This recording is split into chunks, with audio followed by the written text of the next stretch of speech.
यात्रा बेथलेहम की ओर। यही यात्रा में हम और एक व्यक्ति से और कुछ लोगों को हम मिल सकते हैं, वही है ज्योतिषी लोग। वे यीशु से मिलने आए। इतना ज्ञान उनके जीवन में है, वो प्राप्त किया है और अपने परिश्रम से प्राप्त किए एक ज्ञान को, सारे जानकारियों को एक ही बात के लिए ये तीनों ज्योतिषी लोग इस्तेमाल करते हैं। वही है राजाओं का राजा यीशु की आराधना और यीशु से मिलने के लिए, यीशु की आराधना करने के लिए, यीशु से मिलने के लिए ये ज्योतिषी लोग तीनों अपना ज्ञान, अपना प्रज्ञा और अपने से प्राप्त किए जानकारी को इस्तेमाल करते हैं। जब ये ज्योतिषी लोग हेरोद राजा के पास आते हैं, राजा से एक ही बात पूछते हैं।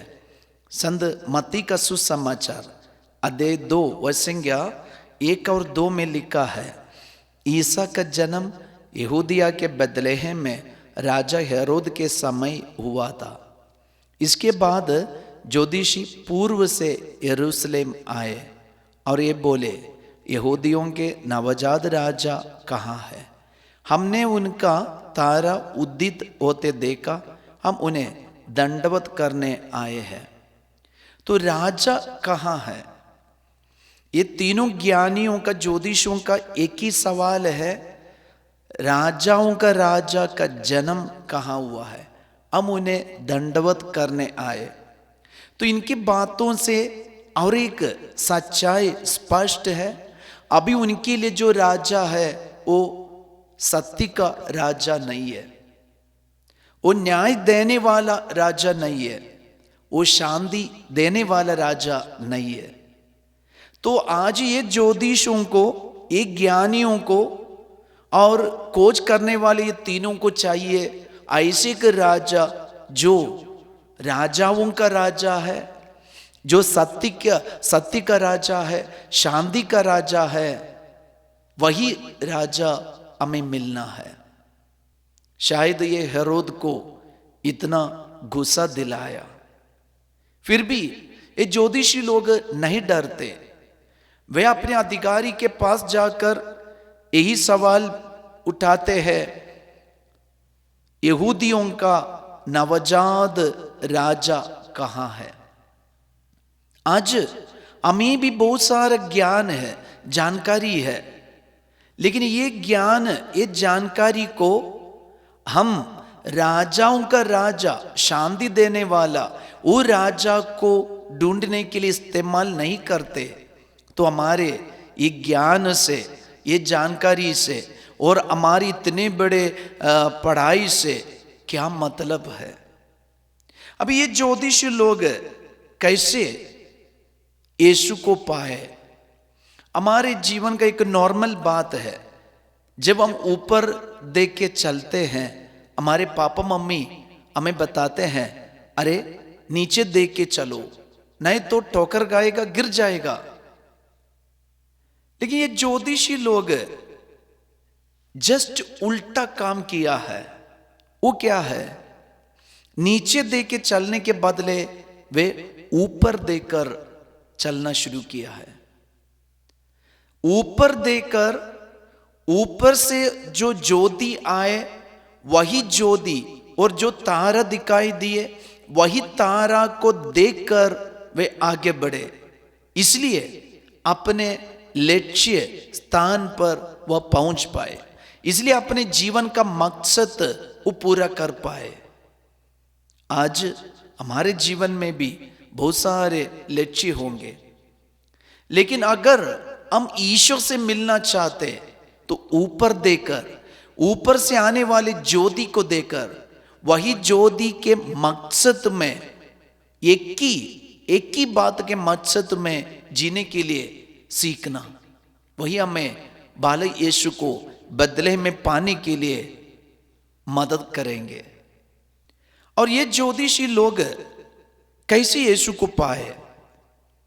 उनको बहुत सारी बात सामना करना पड़ा, बहुत दिनों तक इनको यात्रा करना पड़ा और बहुत सारे घाटी और पहाड़ पार करके इनको आना पड़े। और आते रास्ते में ये सच है, वो बहुत कुछ और बहुत सारी बातों को सामना किया है। शायद बहुत सारे ऐसे जानवरों को उनके जीवन के लिए हानि दे, और ऐसी हानिकर बातों को सामना करके आज ये ज्योतिषी लोग यीशु के पास आए।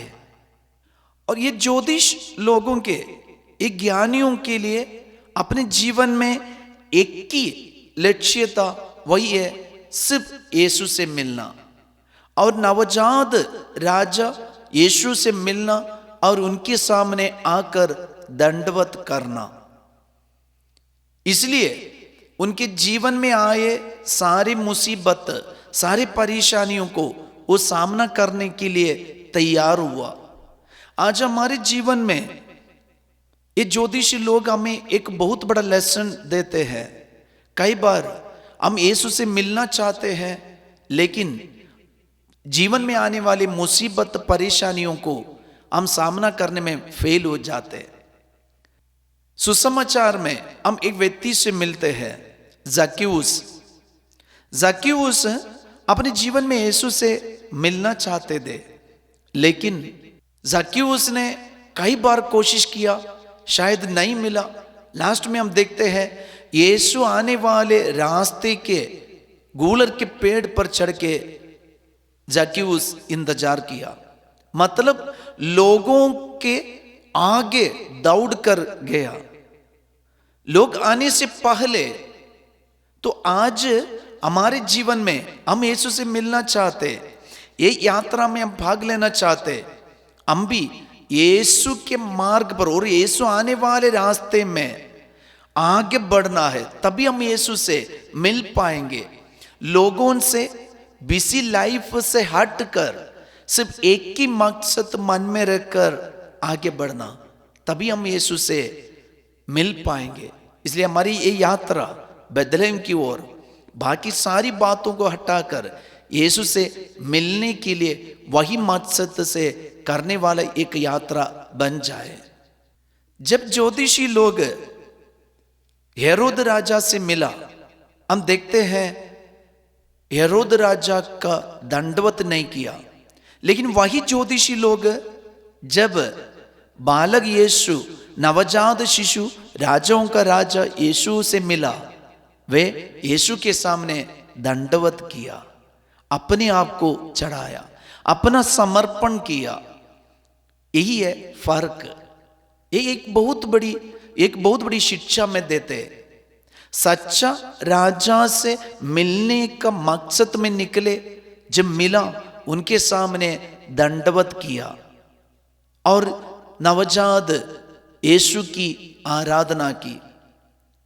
इतिहास में और एक बात हम देख सकते हैं, ये 3 ज्योतिषों के बारे में और एक कहानी। ये तीनों का नाम ऐसा है, गास्पर, बल्तासर और मेल्कियोर। ये तीनों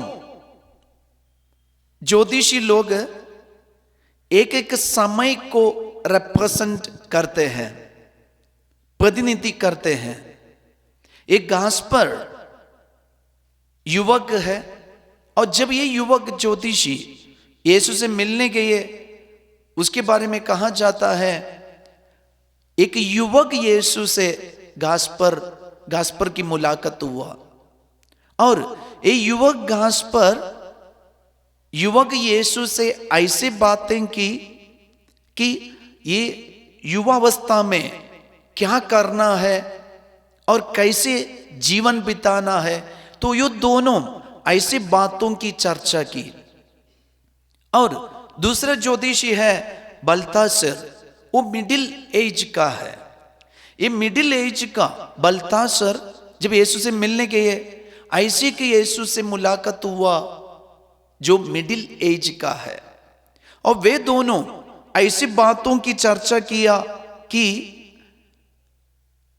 एक टीचर मिडिल एज तो हमें क्या सिखाना है, लोगों के लिए, आने वाले पीढ़ियों को हमें क्या सिखाना, सच्चा राजा की आराधना करने के लिए उनको क्या ज्ञान देना है, उसी के बारे में चर्चा किया कहा जाता है। और तीसरा ज्योतिषी है मेल्कियोर। वो तो एकदम एजड है, मतलब ऐसे बुढ़ापे में पहुंच गए, बुजुर्ग बन गए। जब ये ज्योतिषी यीशु से मिला, उनको ऐसे कि यीशु से मुलाकात हुआ जो बुढ़ापे में पहुंच गए थे। और ऐसे वे दोनों क्या बात किए, क्या चर्चा किए, वे कैसे ईश्वर को धन्यवाद देना है, और ईश्वर ने दिए ये लाइफ में संरक्षण है, बहुत सारी बात है, परिवार है, ये सब कुछ के लिए कि ईश्वर के प्रति कैसे कृतज्ञ बनना है और ईश्वर को धन्यवाद कैसे देना है, इसी के बारे में चर्चा किया। प्रियजनों, आज ये तीनों ज्योतिषी हमारे सामने है, हमारे ये यात्रा के सामने। इसलिए ये यात्रा में हम भी यीशु से मिलना चाहते। वचन सुनने वाले हम सब अलग अलग एज का है। हमारे लिए यीशु से जब मिलना हम चाहते, हमेशा बालक यीशु को देखते रहेंगे, हम शायद बात नहीं कर पाएंगे। हमारी एज का एक यीशु, वो राजाओं का राजा है। वही यीशु से मिलकर हम अपनी जिंदगी की बात बताकर आने वाले पीढ़ियों के लिए, होने वाले भविष्य के लिए क्या करना है, और हमारे साथ जो पीढ़ी है उसके लिए क्या देना है, इसी के बारे में चर्चा करें और आगे बढ़े यात्रा में बेथलेहम की ओर। आमीन।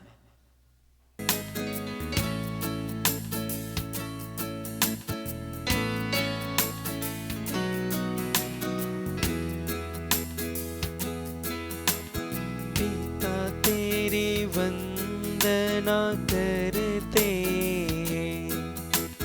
पिता तेरी वंदना करते, जीवन तेरे चरणों में रखते हैं।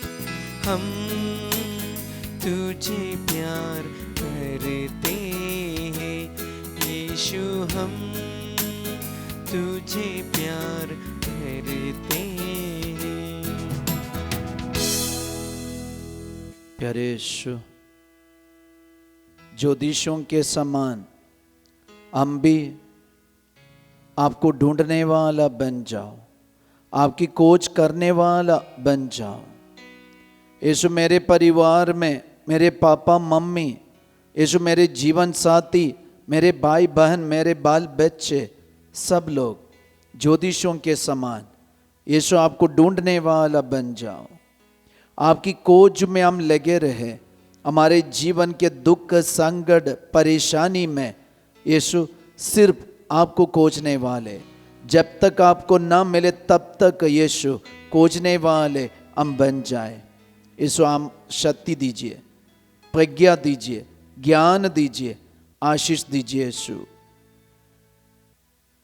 पवित्र परम प्रसाद की आराधना स्तुति महिमा हो, सदा सर्वदा प्रशंसा हो, सदा सर्वदा प्रशंसा हो।